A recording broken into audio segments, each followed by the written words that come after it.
ঢাকা বিশ্ববিদ্যালয়ের আবাসিক হলগুলোতে একবার কেউ উঠলে তারে সহজে নামানো পাহাড় সমান কঠিন কাজ। অনার্স মাস্টার্স মিলে একজনের যখন সর্বোচ্চ 5 বছর থাকার কথা, তখন একজন সাধারণ ছাত্র যার কিনা কোনো রাজনৈতিক কানেকশনই নাই, সেও অন্তত 2 থেকে 3 বছর বেশি সময় হলে কাটান। মানে 5 বছরের জায়গায় থাকেন মিনিমাম 7 থেকে 8 বছর। আবার তিনি যদি কোনো ক্ষমতাসীন কিংবা ক্ষমতার ভাগিদার কোনো ছাত্র সংগঠনের হল পর্যায়ে নেতাও হন, তাইলে তো 10 বছরের কমে তারে হল থেকে নামানোর সাধ্য কারো বাবার নাই।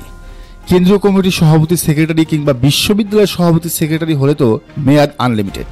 মানে সে নিজ ইচ্ছায় যদি কখনো হল থেকে বের হয় হইল, না হইলে নাই। তার বের করার ক্ষমতা হল প্রভোস্ট কিংবা বিশ্ববিদ্যালয়ের ভিসিরও নাই। আরেকটা ব্যাপার হলো, সাধারণ ছাত্ররা যখন রুমে খায় ছাড় পোকার কামড়, তখন রাজনৈতিক দলের ছাত্রনেতাদের রুমে থাকে এসি, টিভি, এমনকি ফ্রিজও। সাধারণ ছাত্ররা যখন গাদাগাদি করে এক রুমে থাকেন 8 জন, নেতারা তখন থাকেন একাই একটা রুমে। পাশের রুম ব্যবহার করেন গেস্ট রুম হিসেবে। 5 আগস্টের আগে ঢাকা বিশ্ববিদ্যালয় ছাত্রলীগের সভাপতি তানভীর সৈকতের এফআর হল আর সেক্রেটারি মাজহারুল কবির শয়নের সূর্যসেন হলের রুমের চিত্রটা ছিল ঠিক এমনই। এখন ছাত্রদল কিংবা বৈষম্য বিরোধী ছাত্র আন্দোলনের ঢাবির শীর্ষ নেতাদের রুমগুলো এর ব্যতিক্রম হওয়ার কথা নয়। এসি রুম না হলেও তারা যে 8-10 জনের মতো গাদাগাদি করে থাকেন না, এটা প্রায় নিশ্চিত। সত্যি বলতে ঢাকা বিশ্ববিদ্যালয় শুধু নয়, দেশের বেশিরভাগ ক্যাম্পাসের হলগুলোর চিত্রই এমনই। যখন যাদের দখলে ক্যাম্পাস, তখন তারা সেখানকার রাজা রানী। দীর্ঘ সময় ধরে হলে থাকায় ছাত্রলীগ কিংবা ছাত্রদলের ওই শিক্ষার্থীদের নাম দেয়া হতো আদু ভাই। তবে এক্ষেত্রে অনন্য নজির স্থাপন করলেন ঢাকা বিশ্ববিদ্যালয় ছাত্র শিবিরের সেক্রেটারি মহিউদ্দিন খান। চেনা যায়? হ্যাঁ, এই সেই মহিউদ্দিন যাকে নিয়ে গর্ব করে তারই সরাসরি শিক্ষিকা শেহরিন আমিন মোনামি বলেছিলেন, যদি মহি শিবির হয় তাহলে শিবির অবশ্যই ভালো। মোনামির এই লেখায় ছাত্র শিবিরের প্রকৃত ইমেজ সম্পর্কে মোটামুটি একটা ধারণা পায় এলিট শ্রেণীর লোকেরা, যারা কিনা শেখ হাসিনার বানানো ন্যারেটিভ শিবির রাগ কাটে এই মাইন্ডসেট নিয়ে গত 15 বছর কাটাইছেন। মোনামি নিজের অজান্তেই শিবিরের একটা বড় ব্র্যান্ডিং করছেন বটে। যাই হোক, শুক্রবার 25 এপ্রিল রাতে হলের সামনে দাঁড়িয়ে একটা ছবি পোস্ট করেন মহিউদ্দিন খান, আর সেখানেই ঘোষণা দেন হল ছাড়ার। তিনি হলে থাকা তার আসবাবপত্র নিয়ে হল ত্যাগ করেন।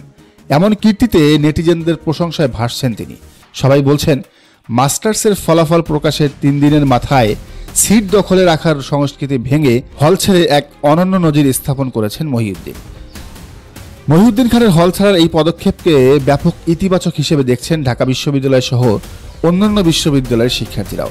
তাদের মতে এমন উদ্যোগ ছাত্র রাজনীতিতে একটি মাইল ফলক এবং তা একটি সুস্থ সংস্কৃতি গড়তে অগ্রণী ভূমিকা রাখবে।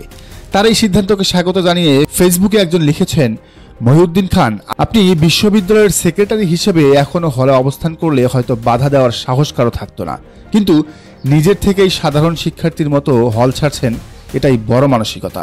স্যালুট আপনাকে, স্যালুট। এর আগে গত 22 এপ্রিল প্রকাশিত মাস্টার্সের ফলাফলে সিজিপিএ 4-এর মধ্যে 3.97 পেয়ে তার ব্যাচে প্রথম হন।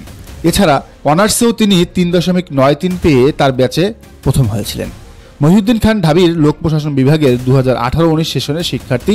তিনি বিজয় 71 হলের আবাসিক শিক্ষার্থী ছিলেন, যদিও ছাত্রলীগের তোপের মুখে পড়ে দীর্ঘদিন হলে থাকতে পারেননি তিনি।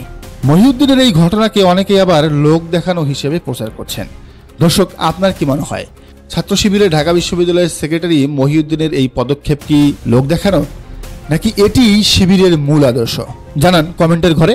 আর এই চ্যানেলে নতুন হলেও রাজনীতির নিত্য নতুন তথ্য ও বিশ্লেষণ পেতে চ্যানেলটি সাবস্ক্রাইব করে বেল আইকনটি বাজিয়ে দিন।